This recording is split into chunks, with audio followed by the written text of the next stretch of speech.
Bom dia, boa tarde, boa noite. Sejam muito bem-vindos a mais um episódio do podcast da Wittenbergs, o Wittencast. Meu nome é Al, e hoje para o podcast convidamos um mestre escolástica, o professor Carlos Alberto. Por favor, pode se apresentar. E aí, pessoal, meu nome é Carlos e vamos ver se eu consigo contribuir de alguma forma em relação a esse tema. Com certeza. Mas então, para o podcast de hoje, nós escolhemos um assunto bem interessante e que é um tanto discutido. Hoje nós falaremos sobre a vontade de Deus e se é que Deus deseja algo, que esse algo é, se pode desejar o mal e se pode ter a sua vontade alterada. Além disso, explicar como se dão as distinções na vontade divina. Antes de tudo, precisamos saber, claro, se Deus tem alguma vontade. E se a resposta for sim, então o que ele deseja? O tema da vontade é um tema bem polêmico, né? Também na escolástica, em relação a esse apetite. Qual seria a função dele, qual seria o seu objeto, etc. Se essa faculdade de fato encontra alguma distinção em relação à inteligência, que também seria uma potência imaterial. Só que existe, pelo menos na terceira escolástica, já começam a aparecer algumas unanimidades entre os teólogos e também entre os filósofos escolásticos em relação à vontade. E sim, em relação a Deus, que é um ser inteligente, né?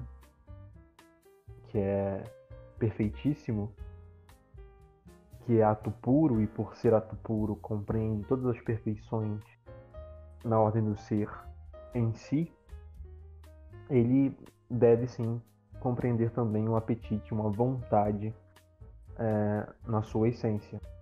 E isso se dá por alguns motivos. O primeiro motivo se dá em relação à sua própria natureza perfeitíssima, né? Porque sendo a vontade uma perfeição simples, isto é, a perfeição que não envolve imperfeição alguma, ou perfeição pura, segundo o cardeal Caetano, esta perfeição, por ser simples, ela deve estar formalmente numa natureza também simples como a de Deus. E também perfeitíssima como a de Deus. Se Deus faltasse esta perfeição, não seria perfeitíssimo e nem ato puro, nem nada do tipo. Então, o primeiro motivo pelo qual Deus deve ter uma vontade é porque ele é perfeito. Em segundo lugar, porque a vontade em si é uma perfeição simples. O que é uma perfeição simples? É uma perfeição cujo conceito não envolve imperfeição alguma, como, por exemplo, o conceito de inteligência também seria uma perfeição simples que não poderia faltar ao primeiro motor imóvel ou ao ser perfeitíssimo de Deus. Em segundo lugar, isso se dá também por conta de uma coisa que Santo Tomás fala na Suma Teológica, na questão 19, na primeira parte, é que todo ser inteligente deve estar acompanhado também, em razão do seu intelecto, de uma vontade ou de um apetite racional. E aqui alguma divergência entre os escolásticos, porque alguns invertem a primazia, né? Vocês conhecem ou devem conhecer a tese de Duns Scott em relação à primazia da vontade sobre os atos do intelecto, até mesmo sobre a constituição perfectiva do intelecto como potência, né? Os escotistas colocam que o intelecto se dá em razão da vontade e não ao contrário, como diz São Tomás. Mas enfim. Para além dessas controvérsias escolásticas, vamos seguir aqui o procedimento de São Tomás, que, a meu ver, é o mais correto. São Tomás vai dizer que Deus há de ter também vontade, porque como todo ser natural se atualiza pela forma, o intelecto se atualiza pelo ato, né? Quando intelige em ato pela forma inteligível. Assim, se ele intelige em ato pela forma inteligível, há de haver nesta substância que tem intelecto, ou nesta essência que compreende intelecto, também um apetite ou uma inclinação natural para esta forma, segundo o qual o intelecto mesmo intelige. Então, isto é uma razão pela própria constituição das potências, né? O intelecto, pela sua própria constituição em relação à forma inteligível, há também de ter alguma inclinação para esta forma inteligível, que no caso do intelecto não pode ser uma forma sensível, né? Já que o intelecto, na opinião dos escolásticos, é uma potência imaterial. E sendo uma potência imaterial... Eu não entendi muito bem uma parte ali que você falou. O que seria inteligir pela forma do inteligir? Intelige pela forma inteligível. Inteligir seria ler por dentro, né? Interlegere. E forma inteligível seria a espécie inteligível expressa que, entre outras coisas, seria o verbo mentis, né? O verbo mental. No caso de Deus, isso é muito mais simplificado, porque tudo é Ele mesmo. Então, quando a gente fala que o intelecto intelige em ato pela forma inteligível, no caso de Deus, Deus entende, compreende os inteligíveis, que são, por assim dizer, os conceitos, né? Pela sua própria essência, e tudo isso se identifica com a sua própria essência no final. Deus é a sua própria operação, Deus é o seu próprio inteligir. No caso do intelecto, falando de forma geral, todo intelecto que intelige, entende, lê por dentro, como diz a própria nota etimológica do conceito, isso tem a ver com uma certa constituição prévia que esta potência tem, e esta constituição prévia, por assim dizer, este inteligir em ato pela forma inteligível deve ser acompanhada de uma inclinação anterior para esta forma inteligível. E no caso do intelecto, esta forma inteligível é imaterial, assim como a vontade ou este apetite, que seria essa inclinação a esta forma, também é imaterial, e neste caso é a vontade ou apetite intelectivo do bem. Então é por isso que, para Santo Tomás,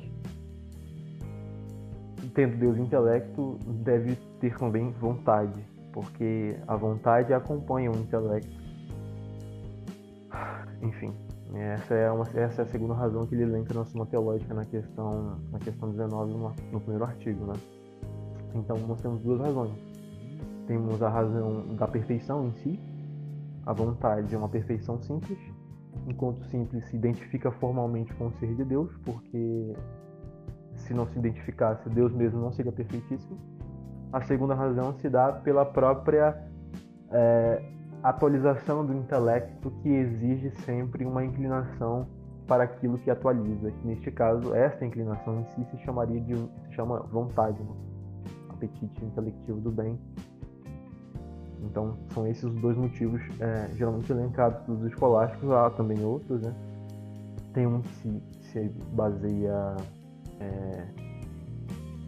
no amor, que seria o bem conhecido, o bem apetecido pela vontade e conhecido pelo intelecto, e sendo o intelecto de Deus infinito, também a sua essência seria infinita. E se é infinita, assim também deve ser infinita a sua vontade, isto é, a inclinação para esta bondade, né? A bondade, para Santo Tomás acolhe a definição de Aristóteles na ética, que o bom é aquilo que todas as coisas apetecem. Isso é Aristóteles. Também tem aquela famosa definição de Cícero, né? Que o bem é o que é desejado por todas as coisas. Outra definição que São Tomás também dá para e passo. Também há a definição de Seneca, mas em geral os escolásticos preferem a definição de Aristóteles na ética, de que o bem é o que todas as coisas apetecem. E sendo Deus o bem, há de ter também este bem alguma relação transcendental com algum apetite, porque se o bem é aquilo que todas as coisas apetecem, o bem tem uma nota de apetecibilidade em potência, pelo menos, e essa nota constituiria uma certa relação transcendental com algum apetite, seja natural, sensível ou racional. No caso de Deus não pode ser nem natural nem sensível, porque Deus não é corpóreo, né? O apetite natural seria o das substâncias inorgânicas e, enfim, até mesmo orgânicas. E o apetite sensitivo se daria especialmente nos animais brutos e também no homem. No caso de Deus não é animal. Ele não contém essa perfeição no sentido formal, apenas no sentido virtual e iminente. Então ele não compreende esta inclinação por estes apetites. Logo, só pode compreender por um apetite que é intelectivo, que é imaterial e que é compassível com o caráter simples, imaterial e perfeito da sua essência. E é por isso que Deus, no final das contas, por ter intelecto, por ser inteligente, ou por ser a inteligência em si, a inteligência subsistente, como diria Blois, ou a inteligência atualíssima, como diria Godet, ele deve compreender uma vontade também. Certo, então acabou a explanação desse ponto. Uma das críticas que muitos ateus fazem ao Deus como entendido no teísmo clássico, e claro, também entendido dentro do cristianismo, seria de que se Deus ele tem uma vontade, então ele seria imperfeito, já que segundo eles, apenas se pode desejar algo que não se tem. E o ser perfeito é aquele ser que tem todas as qualidades em si, né? Então, sendo assim, a vontade faz de Deus um ser imperfeito? Ou então Deus não poderia ter vontade por conta? Não mesmo. A questão é que a vontade divina tem dois objetos, né? Tem um objeto primário e um objeto secundário. Essa objeção se dá justamente por não discernir esses dois objetos. O objeto primário da vontade divina, isto é, aquilo que a vontade divina mesmo se inclina de forma direta e necessária, é a sua própria bondade. Então, Deus apetece-se a si mesmo de forma necessária e, em relação às outras coisas, se apetece de forma livre. O que isso significa? Significa que, novamente, a vontade, por ser um apetite, ela envolve uma certa relação transcendental para com algum bem, né? No caso de Deus, que é simples e perfeitíssimo, esse bem não pode ser exterior a Deus. Deve ser a própria essência divina. Então, em relação à própria essência divina, ela constitui para este apetite, que é Deus mesmo, o seu objeto primário e por si, pelo menos. Em relação às outras coisas que se dão fora de Deus, se diz que Deus quer pela sua própria bondade e não por um médium quo que não ela mesma. Isso significa que Deus, querendo-se a si mesmo, quer também a bondade participada das coisas. E neste caso, essa bondade em relação ao seu apetite envolve o que se chama, na teologia escolástica, de terminação contingente. Por que contingente? Porque a bondade participada poderia se dar ou não, né? Deus poderia criar o mundo desta forma ou daquela outra forma. Então, quando Deus ama-se a si mesmo e compreende na sua bondade também o amor participado das criaturas, esta bondade participada em relação a este apetite envolve uma relação contingente, isto é, por parte do efeito querido não é necessário. Por que não é necessário? Porque pelo próprio fato de ser uma criatura, né, uma coisa contingente, mas também porque esta bondade participada não se identifica com a mesma formalidade da bondade divina. Então, é por isso que Deus não ama as criaturas com bondade, com amor necessário, como o amor dirigido à sua própria essência, por exemplo. Então, quando nós falamos da ciência divina, os escolásticos dizem que a ciência divina leva adjunto à vontade a capacidade de criá-las, né? Criar as coisas, no caso. Então, em relação à vontade divina, se Deus quisesse, frente à sua ciência, ou de forma adjunta à sua ciência, criar as coisas não por vontade livre, mas por necessidade de natureza, isso seguiria que Deus não foi livre no seu ato criativo. Ele não poderia senão criar, no caso em questão, o que é absurdo, né? Deus é livre porque tem vontade. Então, se Deus poderia não criar ou poderia criar de forma diferente, ele não ama todas as coisas ou não ama as criaturas de forma necessária, mas sim de forma livre. Em relação à sua própria essência, ama sim de forma necessária, mas em relação às coisas que cria, ama sempre de maneira livre.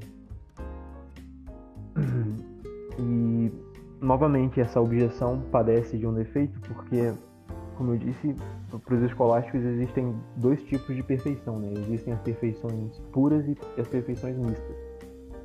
Existe também uma terceira classe de perfeições, que seriam as perfeições puras, simplísticas e simples, que é uma classe adicionada por alguns teólogos jesuítas, mas em geral os escolásticos elencam apenas duas, né? Perfeições puras, que são aquelas perfeições que no seu próprio conceito não há imperfeição alguma, como por exemplo a bondade, a vontade, a inteligência. E essas perfeições Deus contém de forma idêntica ou de forma formal, atual, com a sua essência. Então, a perfeição da inteligência, por ser conceitualmente, entre aspas, imaterial, por ser conceitualmente perfeitíssima e não envolver no seu conceito alguma imperfeição, a não ser de forma extrínseca, né, em relação à coisa que a recebe, Deus deve ter inteligência, deve possuir intelecto e deve possuir de forma formal, atual. Isto é, a sua essência deve compreender de maneira formal essa perfeição. Em relação a perfeições como a corporeidade, seriam perfeições mistas, porque em relação à essência divina implicam imperfeição. Esse tipo de perfeição mista, Deus só pode compreender de maneira virtual ou eminente, isto é, Deus não compreende a corporeidade, o ser corporal, de maneira formal atual, compreende de maneira virtual enquanto é capaz de criar esta perfeição nas coisas corpóreas, nos animais, enfim. E em relação às perfeições desta estirpe, Deus também deve compreendê-las, só que de uma forma de contenção distinta pelo qual ele contém as perfeições puras ou simples, ou imperfeições como o intelecto e a vontade. Então, se Deus não tivesse essas perfeições de maneira formal, atual, a perfeição do intelecto e da vontade, aí sim que ele seria imperfeito. Então, é impossível que um ser, ao conter uma perfeição pura ou simples, como a vontade, se torne com isso imperfeito. Pelo contrário, ele se torna mais perfeito, né? No caso, isso daí já excluiria qualquer noção teísta de que Deus é somente uma energia impessoal ou qualquer coisa do tipo. Sim, sim. Um Deus que é uma energia impessoal não seria ato puro para começo de conversa, né? Exatamente. Se Deus é ato puro, ele deve conter todas as perfeições em ato. Só que todas as perfeições em ato envolve uma certa distinção da forma de se conter todas as perfeições em ato. Então Deus não contém todas as perfeições da mesma maneira, né? Sim. Então ele não contém a perfeição da corporeidade da mesma forma que ele contém a perfeição da inteligência ou da vontade. Em relação à inteligência e à vontade, ele só poderia conter de maneira formal, atual, e não de maneira virtual ou eminente. E é por isso que, contendo de forma ou de maneira atual e formal a inteligência e a vontade, ele não pode ser impessoal. E é por isso que ele é pessoa, né? O que seria ter as perfeições por meios virtuais? Seria ser somente por abstração? Virtual significa, na filosofia escolástica, enquanto capaz de produzir. Vem de vis, né? Enquanto capaz de produzir. Então Deus não contém a corporeidade de maneira formal, isto é, Deus não é formalmente corpóreo, mas ele contém a corporeidade de forma virtual, porque ele é capaz de produzir, embora não seja formalmente corpóreo. Então, algumas perfeições Deus contém de forma virtual, outras ele contém de forma formal. Então, isso se dá pela própria natureza dele, né? Sendo simples e imaterial, ele não pode conter algumas perfeições de maneira formal atual. Seria absurdo supor que Deus contém, por exemplo, a perfeição da animalidade de forma atual na sua essência. Seria absurdo. Sim, porque a perfeição da animalidade envolve matéria, e Deus é imaterial, então é impossível que ele contenha essa perfeição deste modo. Agora, em relação a perfeições como a bondade, a verdade, a inteligência, a vontade, que são perfeições que na sua razão nocional não envolvem matéria, essas perfeições não são incompatíveis com o ser formal de Deus, e por isso que Deus é formalmente inteligente, é formalmente volitivo, entre aspas, mas não é formalmente corpóreo, nem é formalmente animal, nem nada do tipo. Ele contém, no caso, essa classe de perfeições de maneira virtual apenas e também iminente, porque Deus pode criar vários graus desta perfeição, né? Não só ele pode criar a corporeidade num determinado grau, mas ele também pode criar num grau maior ou mais distinto, enfim. Essas perfeições que se chamam mistas, elas geralmente são perfeições unívocas. O que significa isso? Perfeição unívoca é a perfeição que ela está sob algum gênero. E também não envolve nenhuma nota de transcendentalidade, como, por exemplo, a perfeição da vontade, a perfeição da bondade ou da verdade, que são perfeições transcendentais. Então, a corporeidade seria uma perfeição unívoca, que tem que ver com gênero, com algum gênero. No caso, por exemplo, a animalidade tem que ver com o animado, né? Com o ente animado. Que na conjunção predicativa, com uma diferença específica, pode ter que ver com por exemplo, espécies como a humana. O homem é animal racional. Então, a espécie humana envolve um gênero próximo e uma diferença específica. Gênero próximo seria, no caso, o ser animal, e a diferença específica seria o ser racional. Juntando essas duas coisas na definição essencial, você tem o homem é animal racional. Então, se Deus contesse esse tipo de perfeição como o homem contém, por exemplo, o homem contém a animalidade de maneira formal, né? O homem é formalmente animal. O homem não é virtualmente animal. O homem não é virtualmente corporal, ele é formalmente corporal. Se Deus contivesse essas perfeições assim como o homem, assim como as coisas criadas, isso significaria dizer que ele é imperfeito, assim como as coisas criadas o são. Porque a animalidade envolve no seu próprio caráter uma nota da imperfeição, né? Porque isso é uma tese escolástica até. Quanto mais imaterial uma coisa é, mais perfeita ela é.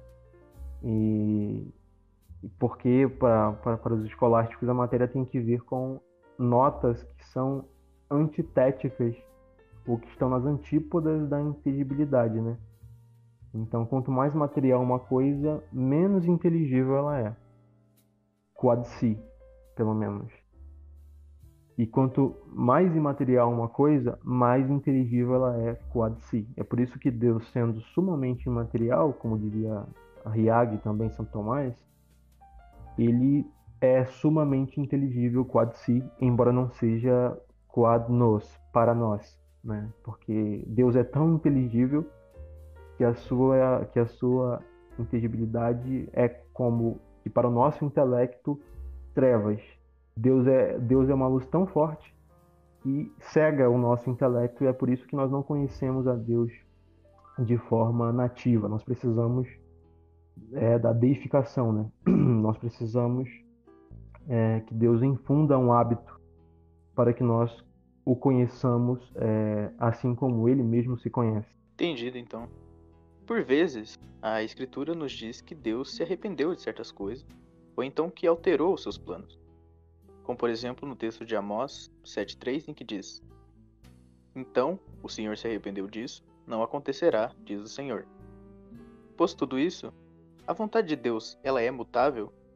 E se não, então qual é o sentido que as Escrituras dizem que Deus se arrepende ou que muda seus planos?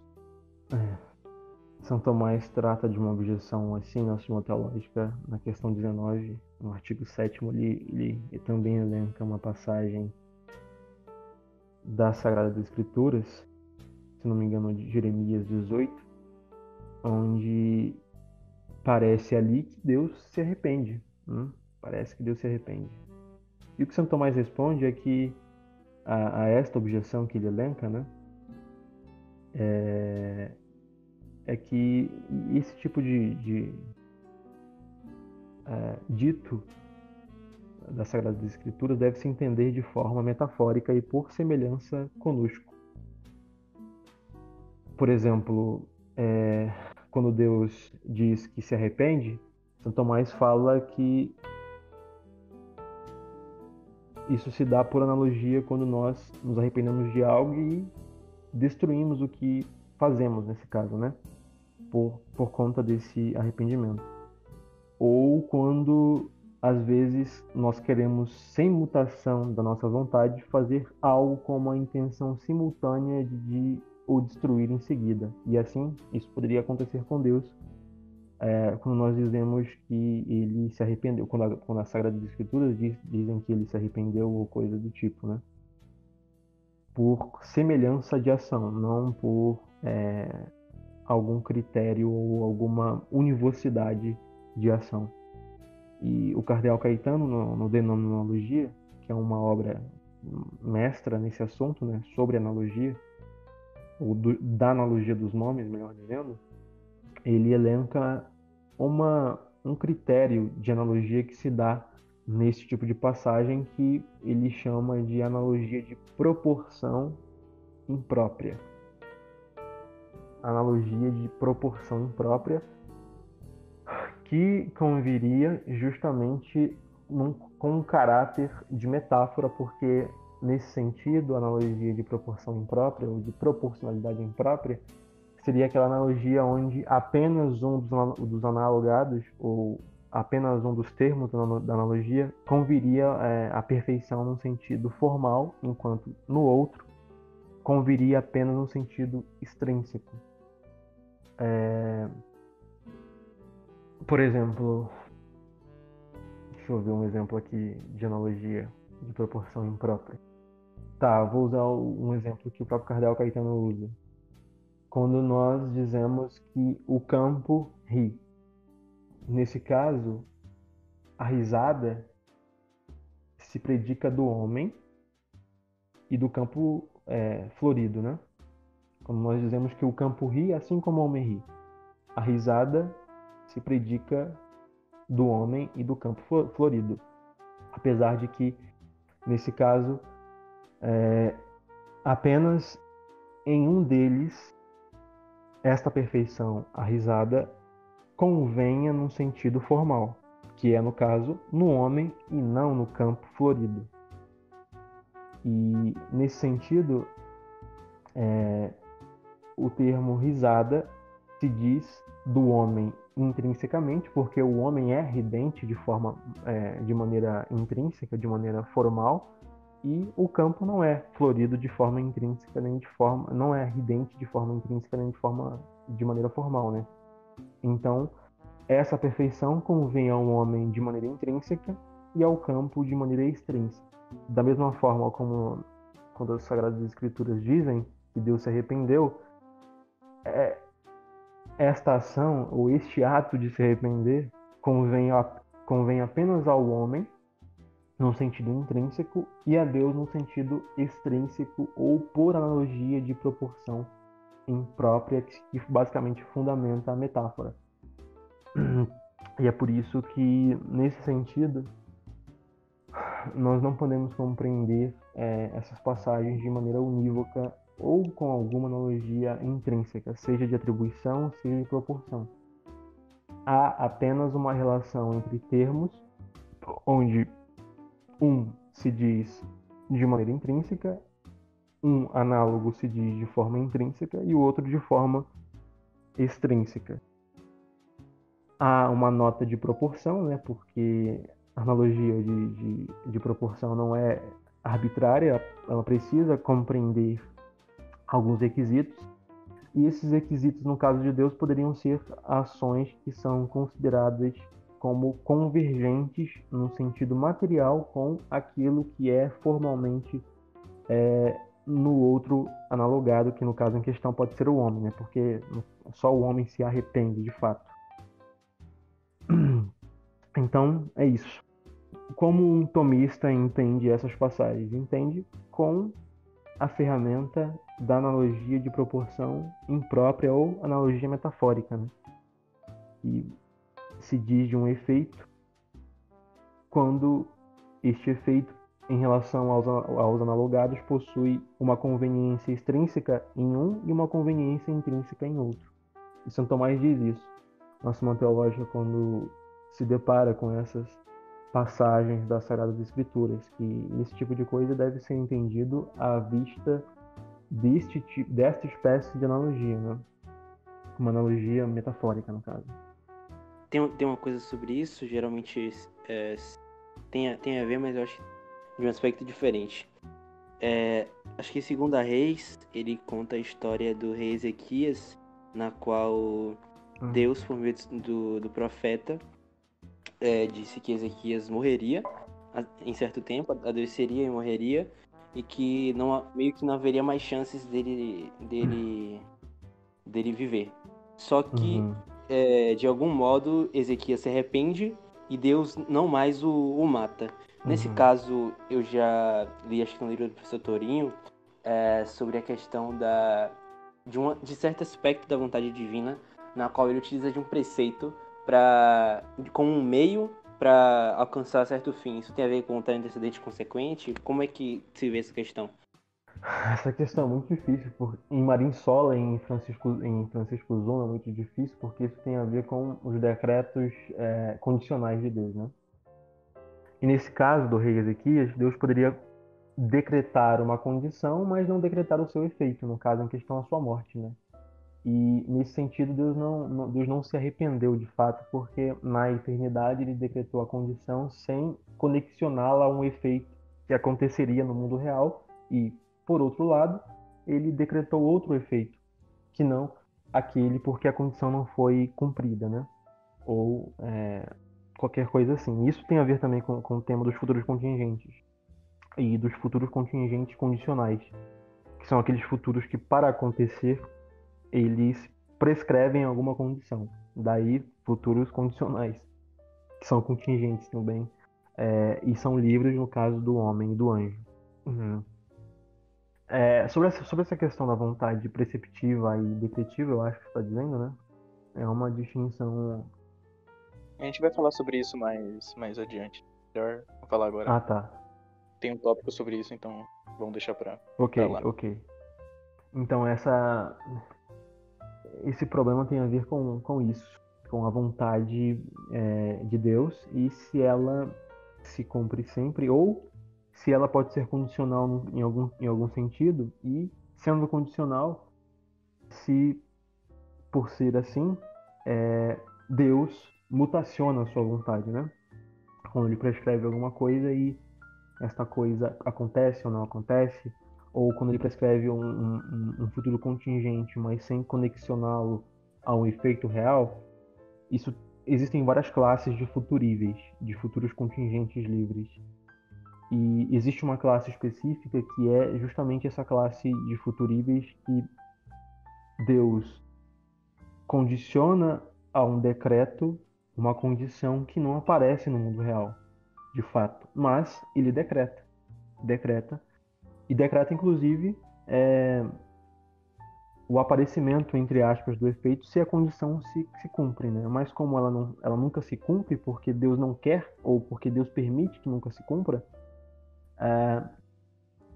esse tipo de futuro contingente ou condicional nunca aparece e vem acompanhado de outro decreto ou um decreto subsequente que tem que ver com o efeito que de fato aparece no mundo, né? Então, essa classe de futuríveis e essa classe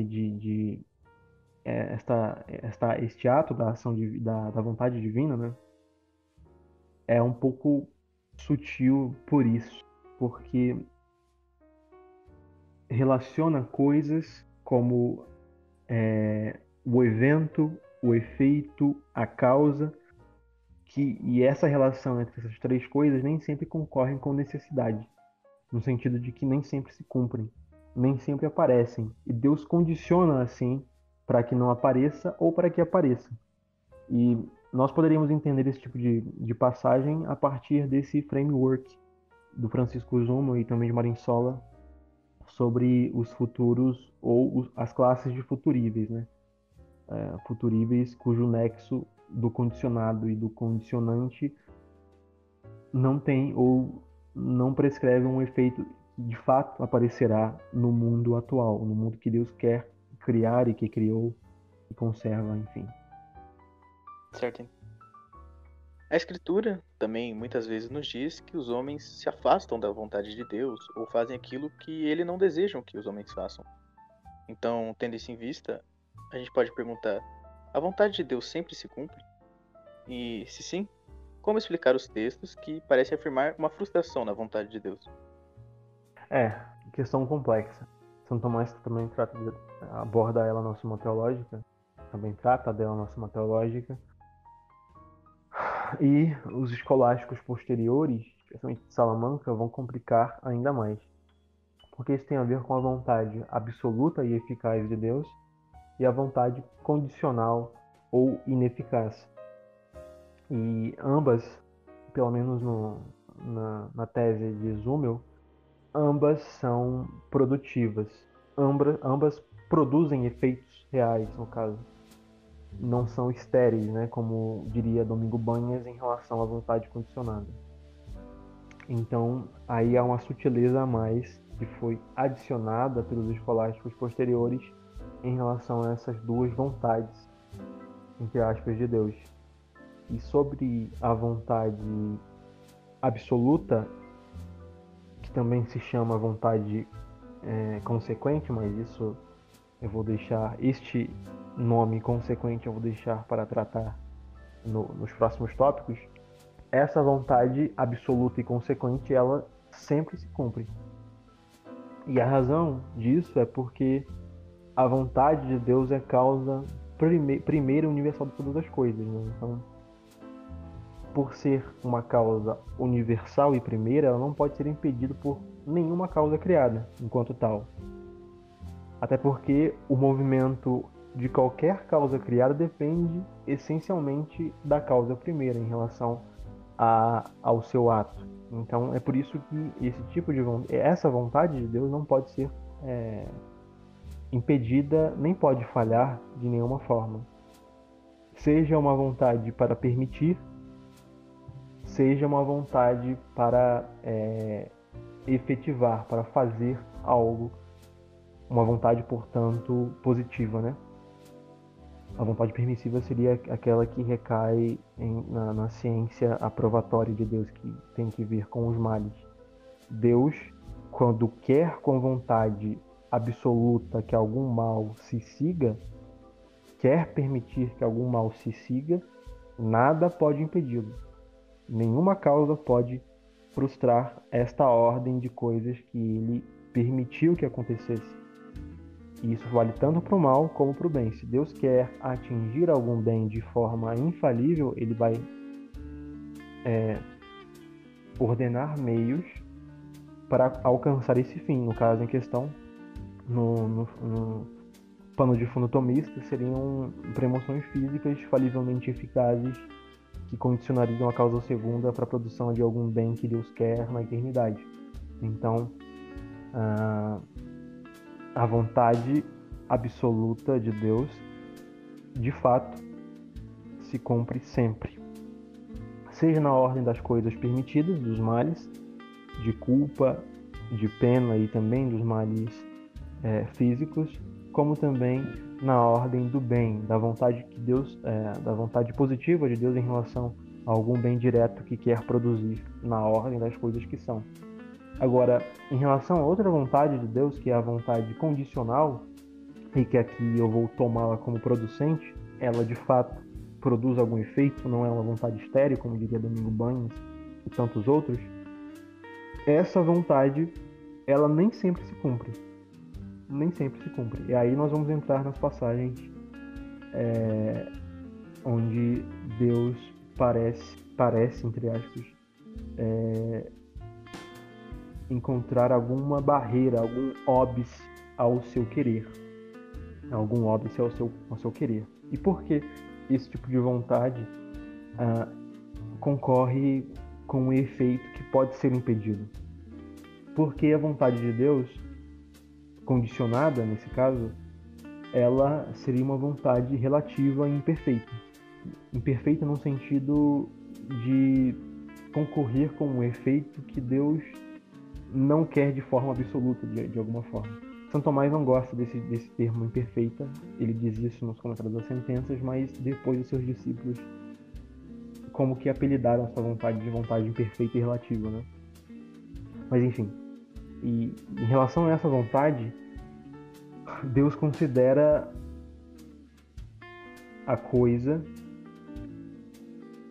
de forma a envolver não todas as circunstâncias, como no caso quando Deus quer o homem o observando com todas as circunstâncias, inclusive nas circunstâncias onde ele frustra de alguma forma o bem, né? Que seria quando ele peca. A vontade condicional, ela teria por objeto os entes ou a bondade das coisas com condições prescritas e providas pelo mesmo Deus. Nesse sentido, se diz que quereria todas as coisas no sentido absoluto. No sentido absoluto. E nesse sentido absoluto, que envolve a ordenação das coisas apenas à bondade, e não à maldade, ou não a alguma circunstância defectível, nesse sentido, a vontade condicionada de Deus poderia falhar, embora no segundo sentido, em relação à vontade absoluta, não poderia falhar. Então, vamos pensar, por exemplo, no homem. Você tem a vontade absoluta e a vontade condicional de Deus, né? Há duas formas de considerar o homem, para Santo Tomás e para os escolásticos. A primeira forma seria uma forma condicional e uma forma que toma o homem, que observa o homem apenas nas circunstâncias e nas condições onde aquele homem está ordenado à sua própria bondade, seja natural, seja sobrenatural. Nesse sentido, Deus quereria o homem num sentido absoluto, numa perspectiva absoluta. Na segunda perspectiva, seria considerá-lo com todas as suas circunstâncias, inclusive aquelas circunstâncias que podem frustrar o seu próprio bem, tanto natural como sobrenatural. No primeiro sentido, nós temos a vontade condicional de Deus. No segundo, nós teríamos a vontade absoluta de Deus, que não pode ser frustrada. E as passagens onde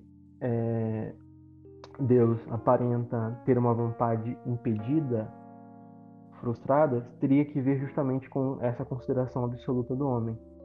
A passagem de Ezequiel 24, por exemplo, de Atos 7, etc., seriam passagens onde ali Deus estaria considerando o homem não de forma com todas as circunstâncias, né, como se dá na vontade absoluta, mas sim de forma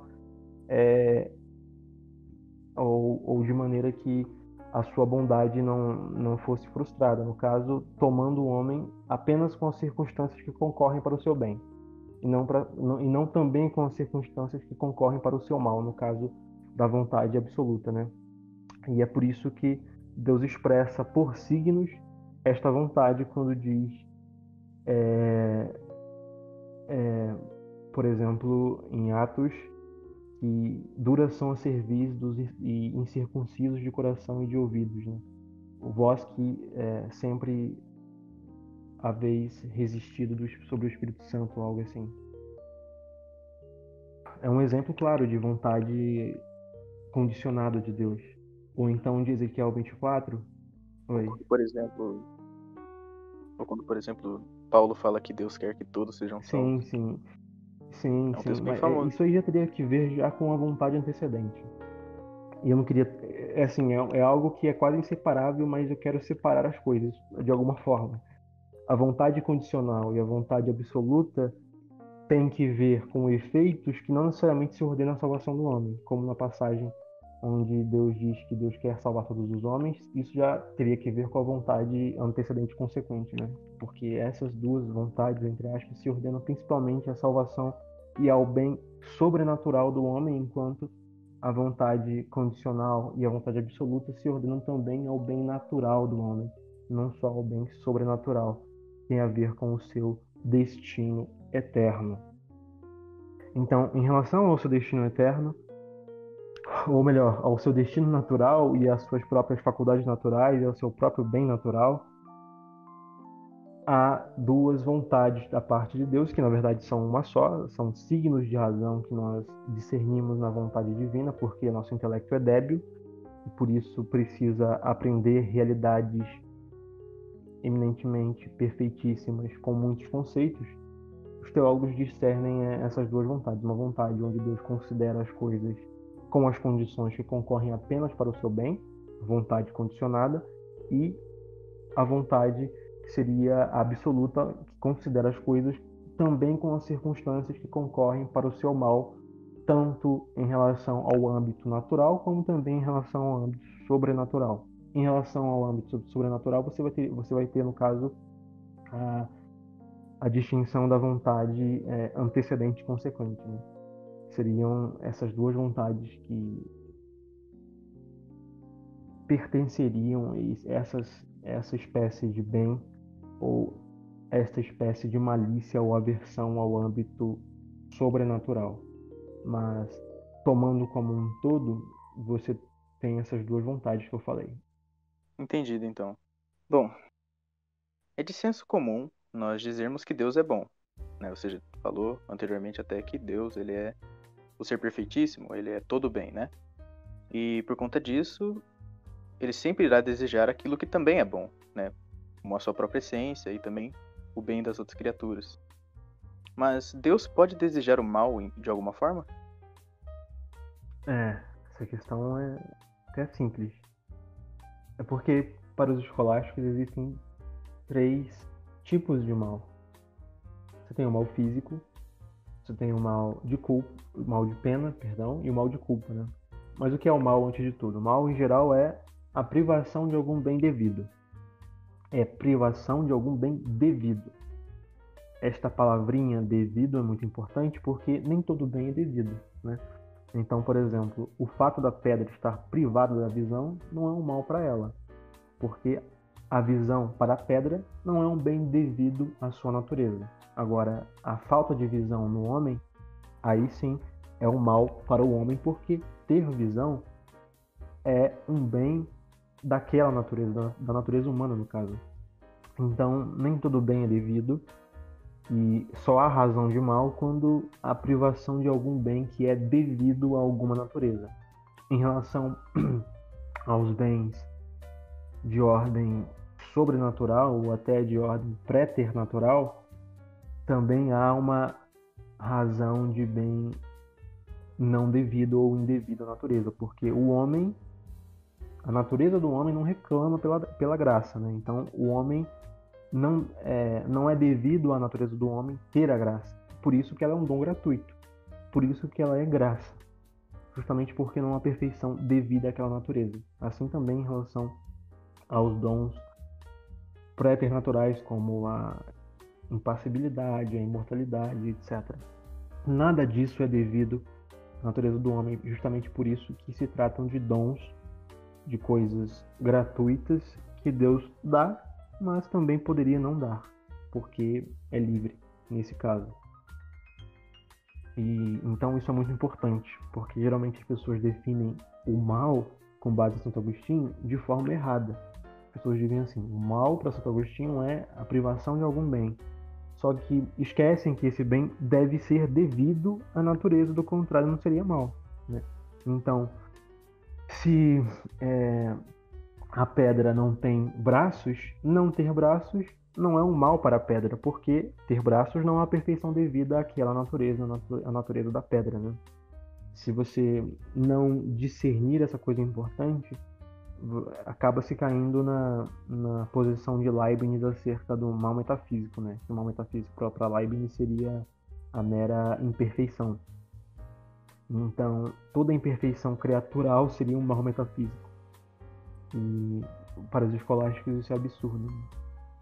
O caráter criatural não pode ser um mal para Santo Tomás e para nenhum escolástico. É por isso que essa cláusula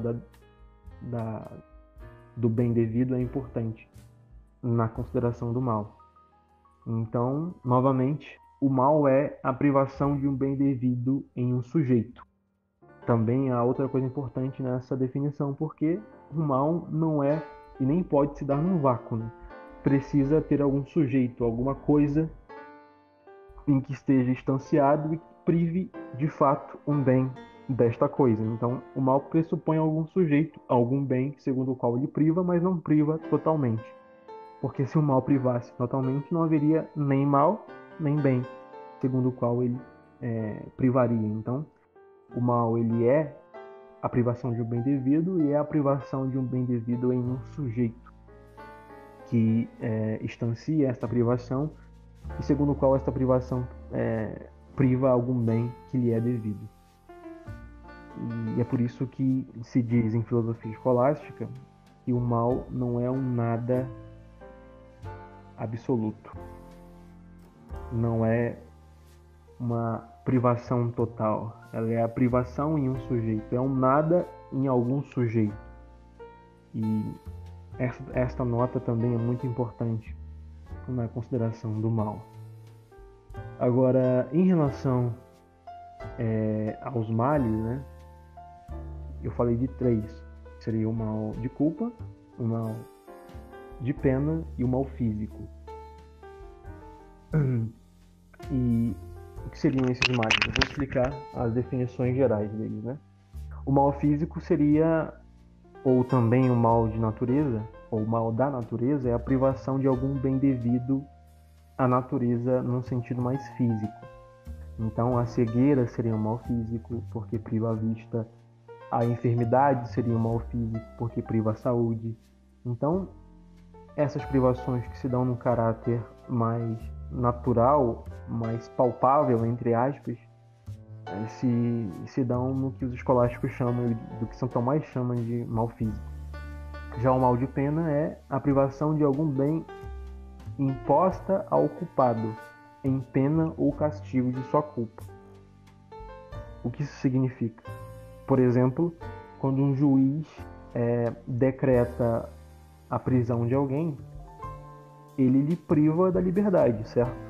Então, isso seria um mal de pena, porque é a privação de algum bem imposta ao culpado em razão do castigo de sua culpa. Então, você tem uma culpa e você tem uma pena para essa culpa.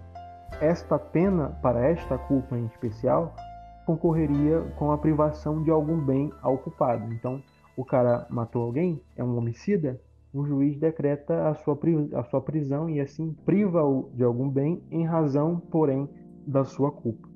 Neste caso, nós temos o mal de pena, perdão. Mal de pena que seria aquele mal que priva em razão de alguma malícia ou de alguma culpa pré-existente no sujeito, né? E por fim, você tem um mal moral, que se diz, ou mal de culpa, que é a privação de algum bem moral e consiste na deformidade de um ato contrário à regra ou alguma norma, seja humana, seja divina. Como, por exemplo, é um mal de culpa mentir, é um mal de culpa enganar, é um mal de culpa caluniar. São males de culpa porque estes atos de mentir, de caluniar, etc., concorrem com uma deformidade deste ato em relação a alguma regra, a alguma norma, seja humana, seja divina. No caso, mentir é pecado, caluniar é pecado. Então, o que mente, o que calunia, no ato de mentir e de caluniar, concorre na sua ação com uma deformidade para com alguma norma ou regra moral. E por isso, nesse tipo de mal, se chama mal de culpa, porque é justamente o mal que consiste é a malícia, né? A malícia moral do agente. E esse tipo de malícia moral não compete a Deus de nenhuma forma, embora recaia sim na divina providência, enquanto Deus permite que algumas dessas malícias morais se sigam por parte das coisas que cria, né? Então, quando Deus permite que alguém minta, concorreu ali um decreto permissivo para que a mentira se seguisse, porque nada se dá nas coisas sem antes passar pela divina providência, né? Agora, se Deus quer algo mal, há uma sutileza que São Tomás coloca e que eu também sigo, porque assim existe na filosofia escolástica o que se chama de voluntário indireto.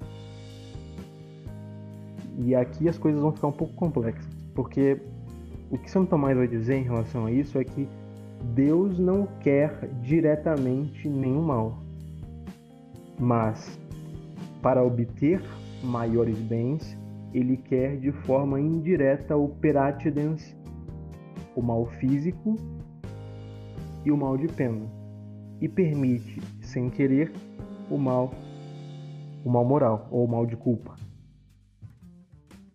Vamos explicar esta tese, essa doutrina. Vamos usar o exemplo que São Tomás usa, que é o exemplo do bem da natureza, né? O bem ou a perfeição universal.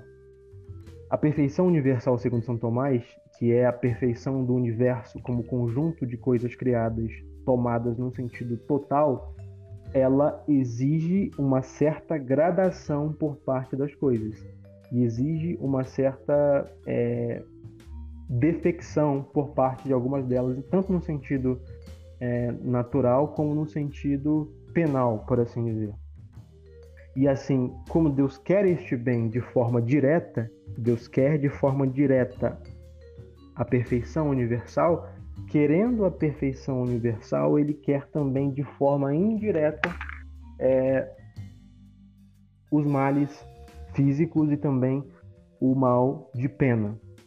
E é por isso que se diz que Deus quer o mal de pena, peratidens, e quer o mal físico, peratidens, enquanto quer de forma per se o bem universal. Agora, eu falei de dois tipos de males, né? O mal físico e o mal de pena. E o mal de culpa? Deus quer peratidens também? Santo Tomás vai dizer que não. Deus não quer o mal moral de nenhuma forma. Por quê? Porque o mal moral consiste em malícia, né? E malícia consiste em privação ou em uma defecção de um ato para alguma ordem devida no campo normativo. No caso de Deus, isso é impossível.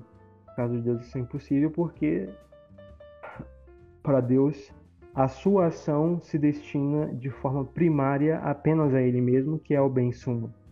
E sendo o bem sumo, e tendo como fim o seu próprio bem, é impossível que a sua ação seja defectível de alguma forma, ou que concorra com alguma falta ou com alguma defecção em relação a alguma norma, porque Deus é a sua própria norma. Deus é a própria norma da sua ação. E é por isso que, sendo a sua própria norma, a sua ação nunca pode faltar em relação a ela. Em relação às coisas, pode faltar porque as criaturas não são a sua própria norma de ação, isto é, frente à bondade que a criatura persegue, ela não encontra uma identidade. Então, quando, por exemplo, a vontade quer algum bem, este bem que quer a vontade não é idêntico à mesma vontade nem se segue de sua mesma natureza. Agora, em relação a Deus, não. O fim da vontade de Deus é o seu próprio bem, que é a bondade absoluta, e é por isso que, em relação à conformidade da sua ação, nunca pode haver privação ou defecção na sua vontade, nunca pode haver defecção na sua bondade, melhor dizendo. Então, Deus nunca pode pecar, Deus nunca pode incorrer em alguma malícia moral, nunca pode querer alguma malícia moral, nem sequer de forma indireta, porque se quisesse de forma indireta, isto suporia algum defeito da parte de Deus, algum defeito de perfeição que Deus mesmo não pode ter, porque é ato puríssimo, é perfeitíssimo e é por isso santo. Então, em relação ao mal físico e ao mal de pena, que não são propriamente males, porque não envolvem malícia moral, Deus quer de forma indireta e perátides. Mas em relação ao mal de culpa, Deus não quer nem pressé, nem perátides, nem de forma indireta, mas quer apenas permitir que se siga o que não envolve querer de forma positiva ou de forma indireta aquele mal. Então, esta é a solução de Santo Tomás. Os males físicos e de pena Deus quer de forma indireta, o mal moral não quer nem de forma indireta, senão que quer permitir que se siga o que não envolve nem querer de forma indireta ou direta ou positiva. Falando um pouco agora sobre as distinções que há na vontade de Deus, você até chegou a tocar um pouco na questão antes. Nós podemos afirmar que existe uma vontade preceptiva e uma vontade decretiva em Deus? E essas vontades, elas se contradizem em algum momento? Não podem se contradizer. A vontade preceptiva seria aquilo que Deus... A vontade decretiva seria aquilo que Deus quer efetivamente fazer ou permitir que se faça, né? Nesse sentido, ela se confunde com a vontade eficaz de Deus, ou a vontade absoluta, que sempre se cumpre, portanto. Apesar do Turretin ele não concordar, que ele diz, por exemplo, que a vontade decretiva ela concorre apenas com preceitos afirmativos da parte de Deus, né? Porque se fosse preceitos negativos, Deus quereria algo que viola a sua própria bondade, ou quereria algo que viola a bondade das coisas.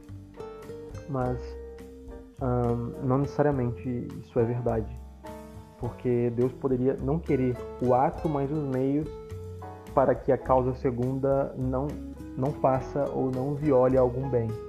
E nesse sentido, esta vontade decretiva, que tem que ver com o que Deus quer fazer ou o que Deus quer permitir que se faça, ela pode sim se relacionar até mesmo com preceitos negativos, do tipo, não faça isso ou não faça aquilo.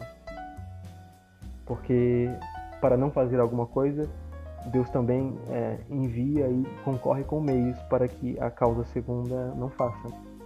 Então, se Deus quer que o homem não caia numa tentação, ele concorre, a sua vontade concorre com um apetecer, um querer positivo em relação aos meios que garantem que a vontade do homem não caia na tentação.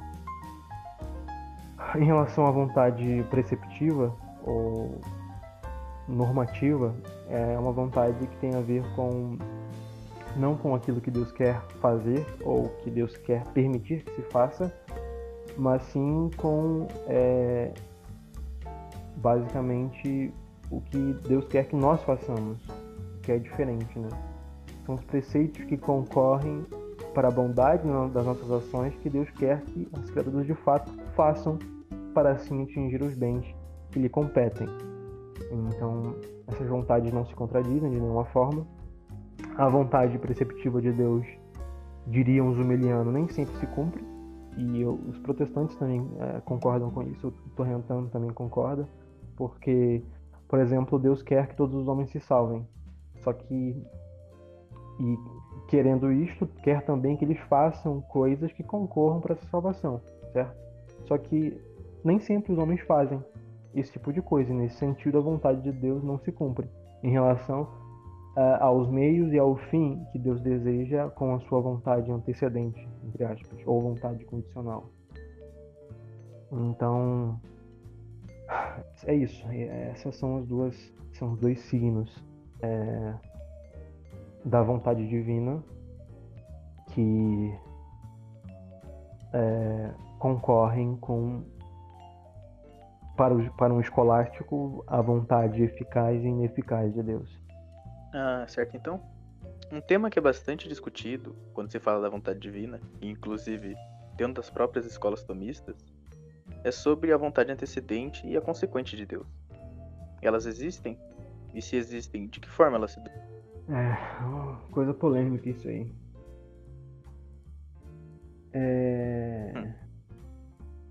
Porque assim, é polêmico até mesmo entre os tomistas, né? São Tomás comenta essa distinção da vontade divina na Suma Teológica. Ele introduz de forma escolástica esses conceitos que já estavam em São João Damasceno, né? Foi o grande responsável por esses termos e por esse vocabulário antecedente, consequente, querer antecedente, querer consequentemente. São João Damasceno é o grande gênio por detrás desta divisão ou distinção da vontade divina. Se a vontade antecedente e consequente de fato existem em Deus, eu acho que é um tanto patente para quem considera, por exemplo, na bondade das coisas, dois aspectos distintos. Você pode considerar o aspecto distinto onde aquela bondade concorre com todos os meios e também com todas as condições que não frustram, mas senão que perfeicionam e acrescentam aquela bondade.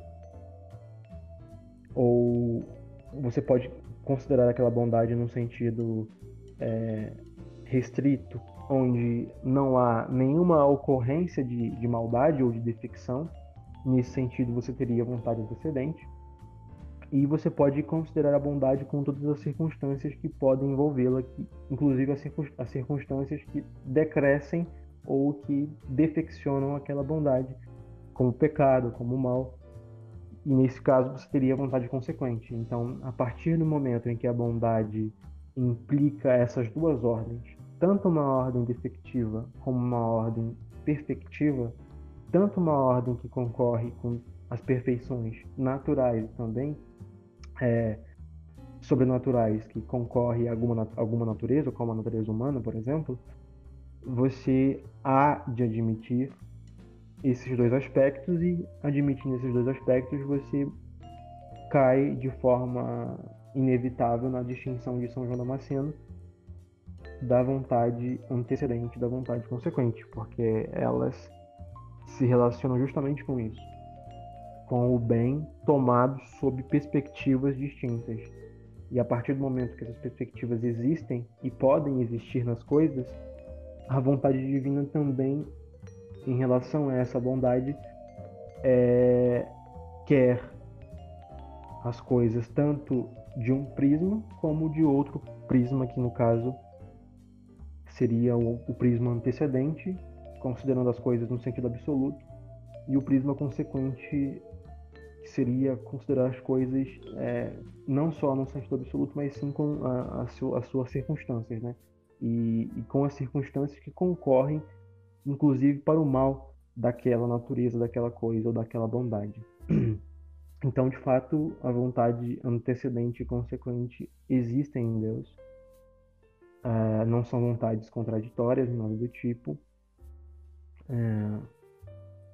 Até porque Deus não quer a mesma coisa ao mesmo tempo sob o mesmo aspecto, né? Então, quando Deus quer algo pela sua vontade antecedente e não quer algo pela sua consequente, ele não considera a bondade sob o mesmo prisma, sob o mesmo aspecto, e por isso que não há contradição entre as duas vontades, como disse Turretin e outros escolásticos reformados. E em relação a essas vontades, elas têm muito que ver com o plano salvífico de Deus, né? A predestinação e a divina providência especial de Deus. Porque em relação à salvação, e para Francisco Zuma isso vai se complicar muito mais, porque ele vai dizer que a vontade antecedente convém decretos que, por sua vez, produzem efeitos reais, que seriam as graças suficientes. Já a vontade consequente seria a producente também, obviamente. Nesse sentido, não há divergência entre os tomistas, e esses efeitos teriam que ver justamente com as graças eficazes que o homem não pode colocar óbice ou impedimento. Então, seria quase uma dupla predestinação para as homens, só que eu particularmente prefiro dizer que não há uma predestinação na vontade antecedente, há apenas uma ordenação a alguns bens de ordem sobrenatural. A predestinação só acontece de fato na vontade consequente. E, bom, sobre outra polêmica que circunda estas duas vontades seria a questão colocada por Banhas, que a vontade antecedente não está em Deus formaliter, né? Nós já aludimos essa distinção entre formaliter e virtualiter, formal e virtualmente, acho que na primeira questão, né? Ou na segunda, não lembro. Onde nós falamos que a vontade está em Deus no sentido formal e não virtual. Da mesma forma, alguns vão dizer que a vontade antecedente não está em Deus no sentido formal atual, mas sim no sentido metafórico ou extrínseco. E é por isso que Bannes, por exemplo, argumenta que a vontade divina compete o que ele chama de reprovação negativa, ou reprovação antecedente. E essa reprovação antecedente seria basicamente Deus, antes da previsão dos deméritos, conceder que alguns homens, ou permitir que alguns homens incorram em alguma culpa, ou excluir alguns homens de forma positiva da glória, como diria Contenson, que foi outro banesiano muito famoso. Então, pelo fato de Banhes conceber a vontade antecedente assim, no sentido metafórico e não real e de formalmente positivo, é que ele concede também a existência de uma reprovação antecedente que, na ordem da predestinação, na ordem salvífica, exclui ou permite que alguns homens incorram em pecado e assim sejam condenados eternamente, né? Que seria a reprovação positiva ou consequente. Então, uma coisa muito, muito polêmica até, né? Os humelianos acreditam que isso, e os molinistas também acreditam que isso viola a vontade salvífica universal de Deus. Os banesianos não acreditam porque eles argumentam que bens como a salvação são bens não devidos e por isso Deus não está obrigado a conceder para ninguém, não está obrigado a sustentar ninguém, nenhuma criatura no bem, e por isso que ele pode reprovar no sentido negativo algumas criaturas se quiser, e como de fato acontece. Então é uma questão muito polêmica. Realmente. Sim. Uma questão até desconhecida por muitos católicos, né? Veja só, você tem versões mais mitigadas e versões mais rígidas da tese da reprovação antecedente. A versão de Contenson e de Gonnet seriam as versões mais rígidas, né? As versões mais extremas desse conceito. Para Contenson, Deus reprova de forma positiva, no sentido de excluir de forma positiva alguns homens da glória antes da previsão tanto da sua culpa como dos seus pecados em relação à ordem sobrenatural. Seria um modelo tomista de supralapsarianismo, né? Como a gente conhece. Sim. Você teria também um Bilois. Um Bilois, ele já atenua um pouco essa tese. Ele não vai dizer que Deus exclui de forma positiva. Ele vai argumentar que, na verdade, o ato de reprovar negativamente não consiste numa ação verdadeira de Deus. Consiste apenas no sentido negativo, de que Deus não elege alguns homens à glória.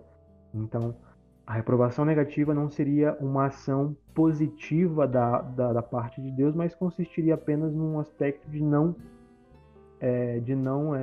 ordenar alguns homens à salvação. E ele também atenua no sentido de que ele diz que este não predestinar alguns homens convém com a permissão de que esses homens incorram em alguma culpa, incorram em algum pecado e assim sejam reprovados por Deus positivamente depois, né? A reprovação positiva seria a reprovação que Deus, tendo já em mente entre aspas, a culpa de alguns homens, ele imputa uma pena positiva a esta culpa, que no caso seria o inferno. Então, A reprovação positiva só pode acontecer após a previsão do pecado e dos deméritos. Nunca pode ser antes, porque se não há culpa, tampouco pode haver pena, né? Tampouco pode haver pena ao inferno, né? Por sua vez. Então, a reprovação positiva teria como corolário antecedente uma reprovação negativa que não seria uma exclusão positiva da glória como queria Conterson, mas sim uma permissão para que alguns homens incorram em alguma culpa, incorram em um pecado, que Deus não está obrigado a retirá-los ou a removê-los dele. E tampouco está obrigado a mantê-los no bem, né? Seria outra coisa indevida à natureza do homem. Se Deus, no caso, quer que alguns homens permaneçam no bem, se Deus quer que alguns homens alcancem a glória, não é por conta de algo na natureza do homem, mas sim uma coisa completamente gratuita da parte de Deus. Então, é por isso que esse tema da vontade antecedente e consequente é difícil, e envolve muitas sutilezas em várias posições, e hoje em dia, especialmente no meio católico, são tanto desconhecidas, né? Parece que todo mundo tem uma visão um tanto otimista entre aspas, da divina providência, e esquecem, por exemplo, que existe na teologia católica um banesianismo muito rígido em relação a isso, a ponto de conceder, por exemplo, que Deus exclui homens positivamente da glória antes da previsão da culpa e do pecado que incorreriam. Então, é por isso que essas distinções são muito importantes, da vontade antecedente e consequente. Essa questão da vontade antecedente e consequente estar em Deus formal ou metaforicamente também é algo muito disputado entre os escolásticos. Eu particularmente acredito que Deus tem uma vontade antecedente formal e positiva e não metafórica, como dizia Banes, porque a vontade antecedente e consequente, no final das contas, são uma vontade só. Então não é como se Deus tivesse duas vontades, é uma vontade só, e nós distinguimos uma vontade antecedente e consequente com distinção de razão raciocinada com fundamento incompleto ou imperfeito. Só que essa distinção de razão não quita o fato de que, na verdade, se trata de uma vontade só. E como a vontade de Deus é causa das coisas, como dizia São Tomás, isso vale tanto para um signo da vontade como a vontade antecedente, como para outro signo que seria a vontade consequente. E assumindo que a vontade antecedente é uma vontade produtiva, assim como a vontade consequente, você cai de forma inequívoca na posição zumeliana, né? Que a vontade antecedente teria que ter decretos também, que por sua vez possuem efeitos que concorrem com efeitos reais, assim como a vontade consequente, e tudo isso é conhecido por Deus na sua eternidade. Mas isso é outra questão muito, muito complexa que eu acho que não dá para tratar aqui. Entendo. Ficou bem completo. Nos diálogos de Platão, nos é apresentado o famoso dilema de Eutífron, em que Sócrates pergunta: a piedade é amada pelos deuses porque é piedade, ou é piedade por ser amada pelos deuses? Em outras palavras, e trazendo para o nosso contexto cristão, nós podemos perguntar: algo é bom porque Deus o deseja, ou Deus deseja algo porque é bom? Uma pergunta Complicado isso aí, né? interessante. O que um tomista diria frente a este dilema? É porque, assim, primeiro que o bem, no sentido aristotélico, como eu disse, para Aristóteles o bem é aquilo que todas as coisas desejam, né?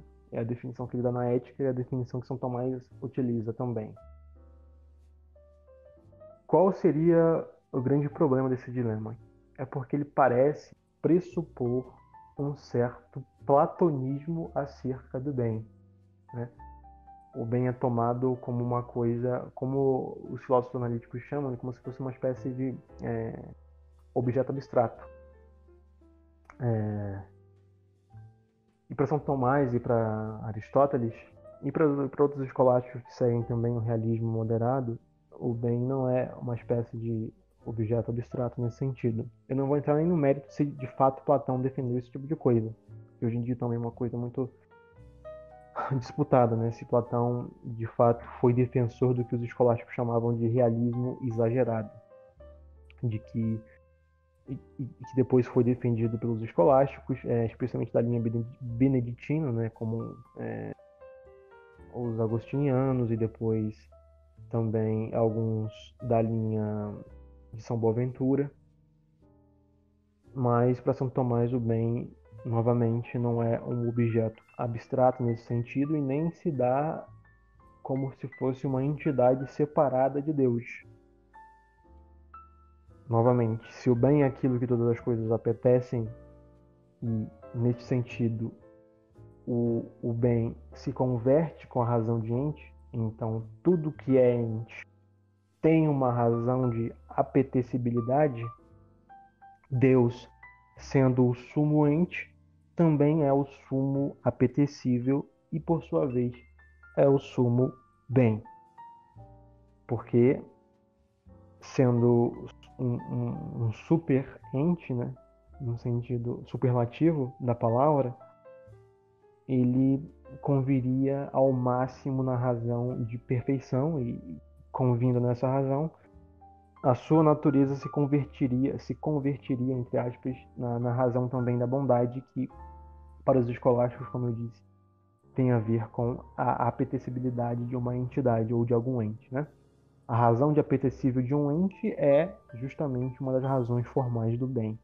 Inclusive tem uma disputa sobre isso entre os escolásticos, porque alguns vão dizer que o bem não significa uma natureza absoluta. Outros vão dizer que o bem denota algo que é absoluto, uma entidade absoluta e por si. Outros vão dizer que o bem denota uma entidade relativa, de alguma forma. Outros vão dizer que denota uma entidade tanto absoluta como relativa, de alguma forma, que é a posição, por exemplo, de Francisco Zuma, de João Caprelo e de outros tomistas, e é a que eu particularmente sigo. Que o bem denota algo, uma entidade absoluta, e conota, por sua vez, algo que é relativo, que é justamente esta apetecibilidade.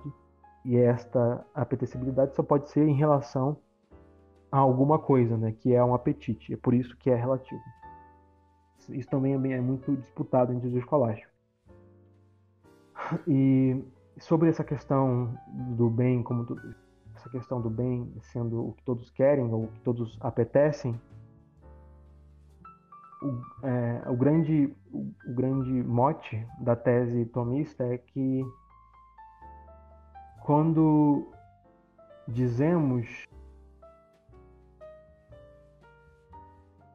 que todo bem é desejado por todos, é a primeira coisa, mas sim que tudo que se deseja tem natureza de bem.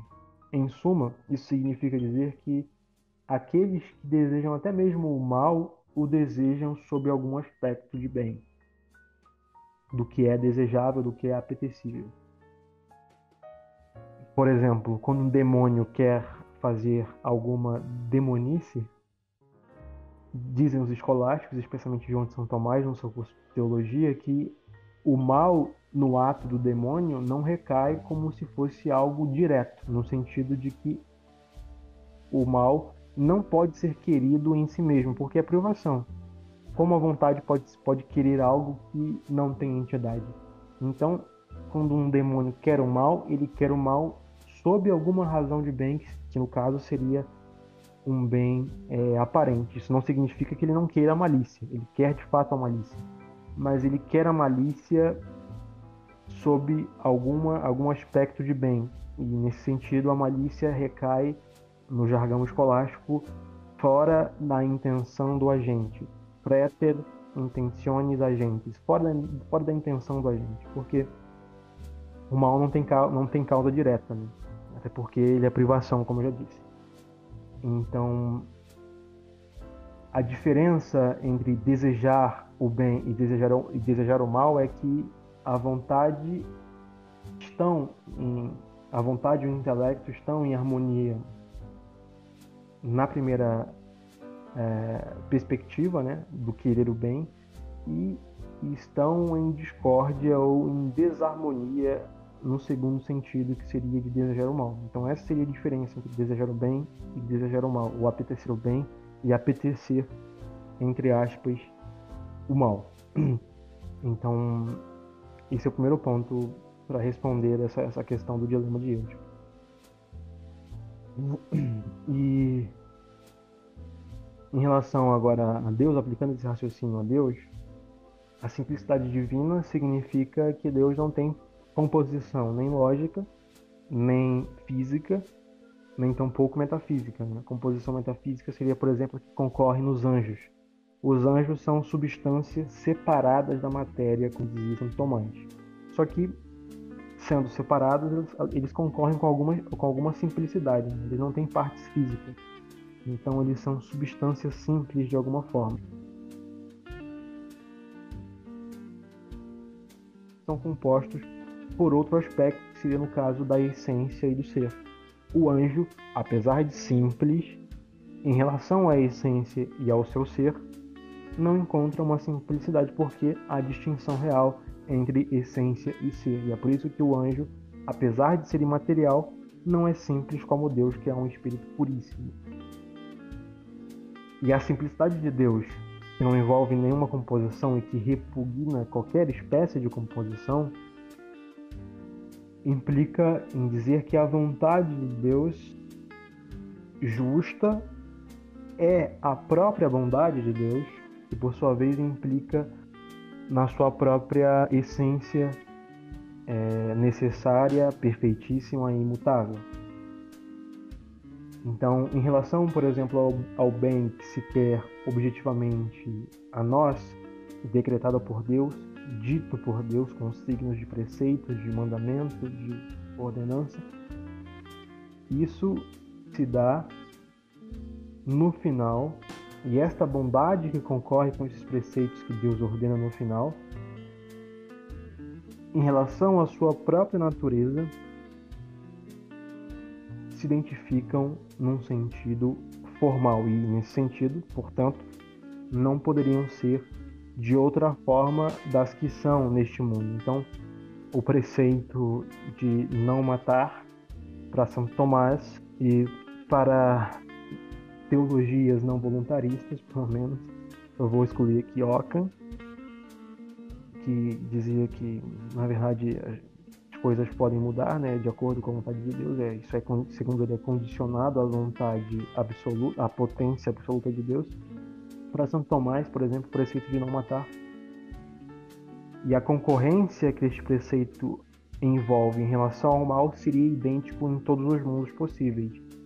Então, em nenhum mundo possível isto seria lícito e válido para que Deus promulgue ou que ordene o homem fazer ou não fazer. Entende?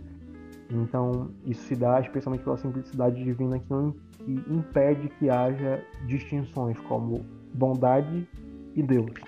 Na verdade, Deus é a própria bondade subsistente na medida em que ele é o próprio ente subsistente, é o próprio ser subsistente.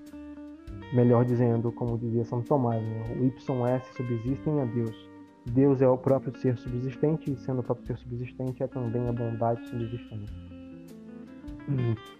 Então, o dilema de Eutífron seria falso porque não considera que aquilo que é moralmente obrigatório é o que Deus ordena de acordo com o estandarte de sua bondade, que não pode ser arbitrária e é imutável, e que, por sua vez, não é independente dele. O bem não é um objeto abstrato, na verdade é o mesmo Deus.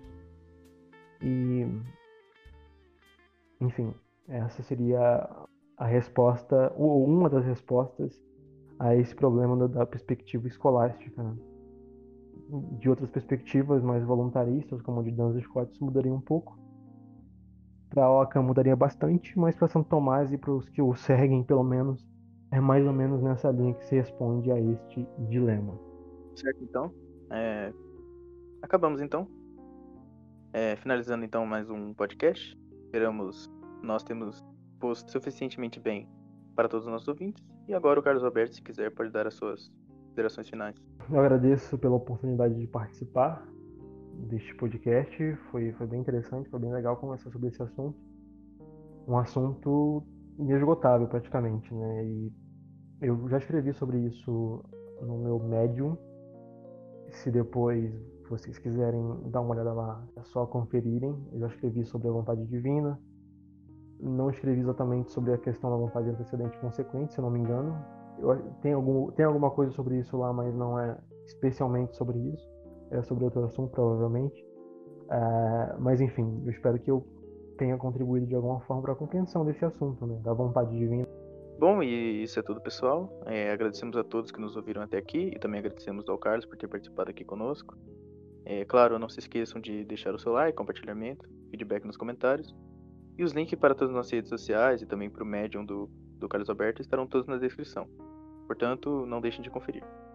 Deus abençoe a todos. Até o próximo episódio.